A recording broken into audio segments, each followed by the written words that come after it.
Бир жылда спикер Дастан Жумабеков 2 миллион сомго мал сатып алып, 875 миң сом киреше тапкан. Бул тууралуу Ачык Саясат гезити жазып чыкты. Жогорку кеңештин төрагасы Дастан Жумабековдун жалпы наркы 2 миллион 185 миң сомдун башын чапчыган. Жылкы, бодо малдары жана кой эчкилери бар.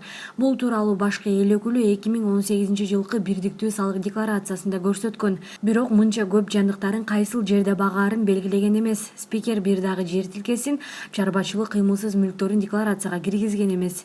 Эң кызыгы, Дастан Жумабеков салык документтеринде белгилеген мал, жандыктарды бир жылдын ичинде сатып алган. Анткени 2017 жылы тапшырган отчетуна караганда мынчалык менчиги жок болчу. Жумабеков былтыр 875 миң 784 сом киреше тапканы менен турак жайын 1,5 миллион сомдук эмерек, тиричилик техникалары менен камсыздаганга жетишкен. Кыймылсыз мүлкү өзгөргөн эмес, ошол эле аянты 59 чарчы метрдик батирде жашап келет. Спикер 2 жылдан бери жакын туугандарынын мүлктөрүн, тапкан кирешелерин көрсөтпөй жатат. Ачык маалымат булактарында жазылгандай, Дастан Жумабековдун 4 агасы жана 4 эжеси бар. Өзү бир туугандардын кенжеси, никеси бар 3 баланын атасы.